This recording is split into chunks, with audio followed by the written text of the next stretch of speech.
Vagonun içindeki 6 kişiden bir tanesi dayanamadı ve yanındakine "Gideceğim yol uzak," dedi. Yanındaki göz kapakları yarı açık, uykulu, kara gözlü bir adamdı. Sapanca Gölü bu adamın gözlerinin içinde pürüzsüz, dalgasız, bir damla ışık ve cam gibi parıldadı. Sordu. "Neresi?" "Kayseri'ye gidiyorum. İlk defa, ömrümde ilk uzun yolculuğum. Yanıma bir gazete bile almamışım. Yolculuk, bilhassa tren yolculuğu, sıkıcı, yorucu, üzücü şey. Öyledir, öyledir," diyen Sapanca Gölü'nün elma bahçelerini gözlerine kapadı ve ağır ağır göl, elma ve çıplak çocuklar düşünerek uyudu. Yanına bir gazete bile almamış adam. Sıkılıyor, üzülüyor, uyumak istiyor, uyuyamıyor. Kayseri çok acayip bir kainat. Seddiç'in kenarında bir tuhaf şehir gibi muhayyilesini gıcıklıyor. Hanlar, kervansaraylar, dar sokaklarda çamaşır yıkayıp çocuklarını döven yağlı kadınlar, ellerinde uzun birer pastırma, öğle yemeği yiyen memurlar ve uzayan bir gün. Kayseri'ye giden kısa boylu, sevimli yüzlü, sarı gözlü, cüssesinden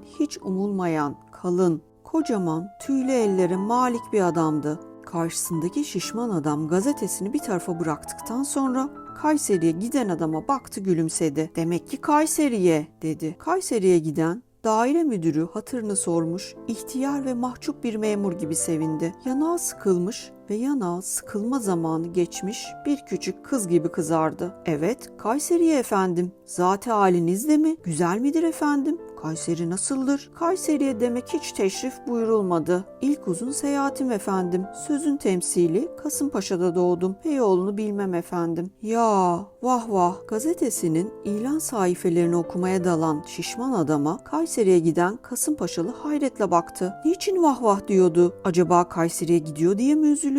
Yoksa Beyoğlu'na çıkmadığı için mi üzünleniyordu? Şişman adam kafasındaki düşüncelere de vah vah diyebilir diye düşündü, ferahladı. Geyve Boğazı'nın kayalıkları dibinde birer eşkıya, bazen birer kahraman, hayaletler, insanlar, silahlar ve bombalar, bir çete gizlidir. Bu kayalarda vahşi keçilere, yaban kedilerine tesadüf etmezsek hayret etmelidir. Küçük bir su, bu dekorun gizli, görünmez kahramanlarına, eşkıyalarına, yabani hayvanlarına ses verir. Küçük, masum derelerin, kızıl tüylü kayaların dibinde cengaver şarkıları söylediği akşam zamanı gelmişti. 6 kişiden 3'ü şimdi yemek yiyordu. Kasımpaşa'dan Beyoğlu'na hiç çıkmamış adam, ilk konuşmaya başladığı zaman kara gözlerini açmıştı. Konuşmak istemediği, hala Sapanca Gölü'nün elmalıkları ve kestane ağaçları, çıplak çocuklarıyla uyuduğu anlaşılıyordu. Gazetesini bitirmiş adam üzüntülüydü. Defterine bir şeyler kaydediyordu.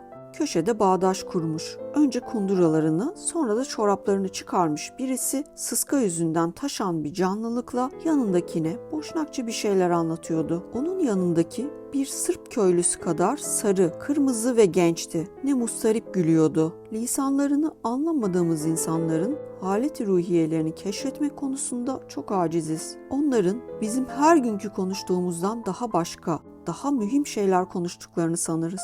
Bir müddet onlarla çok alakadar olduğumuz halde biraz sonra onları unutuverir. Yine kendimize, lisanımıza ve etrafımıza, yani kendi kendimize döneriz. Tren durmuş. Geyve istasyonu toz, bulut ve akşam pembeliği içinde bir sarı Çin şehri gibi kaynaşıyor. Yalın ayak çocuklar, saçları perişan arabacılar ve bir kasket yağmuru istasyonu dolduruyordu. Bu kasketlerin altında insanlar buğdaylarını, tahta traversleri, üzüm, ekmek ve bir vagon penceresinden kendilerine bakan bir hayali düşünüyorlar. Zaman akşamın toz pembesine karışmış iptidai bir zaman. Bu insanları ta Kayserilere götüren hain ve dehşetli omurtuya, yani şimendiferin yağlı manivalası ve yarısı kızıl tekerlekli makinesine bakıyordu. O zamanla bir olmuş yolculardandı. Geyve istasyonunda bir aşağı bir yukarı dolaşıyor. Yazın korkunç sıtmasının gökyüzüne ve gökyüzünün yıldızlarına kadar sirayet eden bu küçük kasabayı terke hazırlanıyordu. Bu uzun bir sıtma geçirmiş insanların korkusu gözlerinde. Dalağı büyük bir mahluktu. O da Kayseri'ye gidecekti.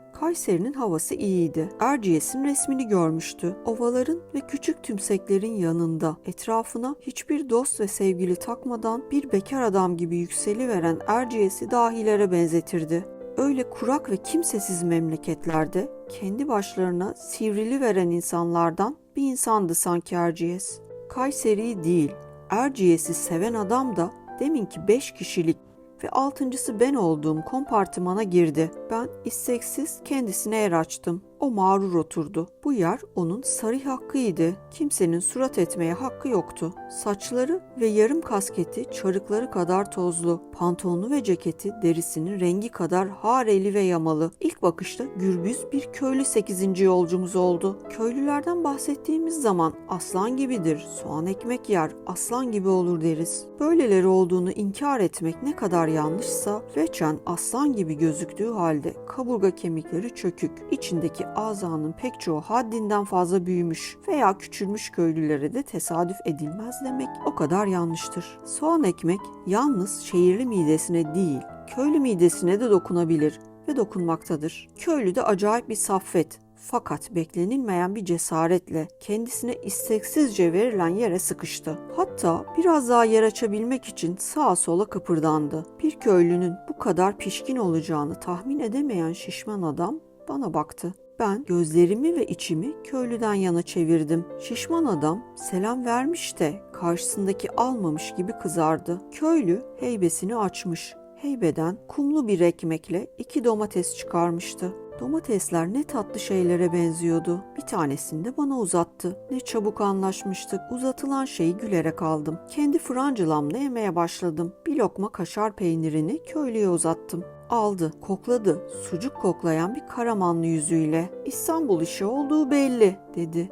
Halis Balkan olmalı. Yok be dayı, bu istasyon kaşarı. Daha iyisi de olurmuş demek, dedi. Sonra düşünerek ilave etti. Daha iyisi can sağlığı. Şimdi hepsi uyuyordu. Hepsi tanımadıkları bir şehir düşünerek uyuyorlardı. Köylü ile Kasımpaşalı uyanıktı. Ben uyuyor muydum? Gözlerim kapalıydı. Kafamda küçük çocuklarla dolu bir mektep. Kafası aydınlık bir arkadaş ve sergüzeşt. Bir küçük tonton kafa düşünerek dalıyordum. Köylü Eskişehir'de indi. Onun indiğinin farkındayım. Kasımpaşalı hala uyumuyor. Gözünü açana lakırdı yetiştirmeye çalışıyordu. Fakat gözünü kimse açmıyordu ki.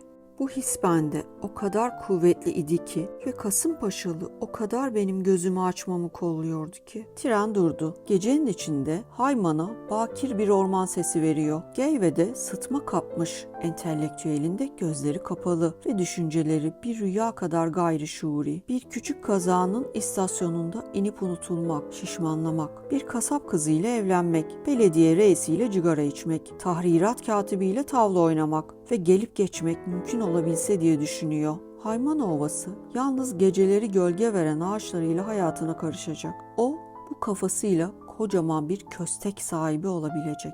Belki bir sürüsü olacak. Ona da bir müddet sonra hayvan alıp sattığı için cambaz diyecekler. Cambaz ne güzel bir kelime. Tren ağır ağır hareket ediyor. Kasımpaşalı uyuyor ve konuşmuyor. Bir belediye fenerinin aydınlattığı tozlu sokağın başındaki evin muşamba perdelerinden içlenen her kompartımanda uyumayan yolcular var. Ben salonu dolaşıyorum. Bir küçük çocuk uyumuş. Uyku ne dinlendirici. Yerime küçük çocuğun saçlarından ve kafasından aldığım bir masumiyetle çöküyorum. Aynı çocukluk sinirlerime yayılıyor. Fakat zehirlenir gibi uyuyorum. Beğenmeyi ve abone olmayı unutmayın.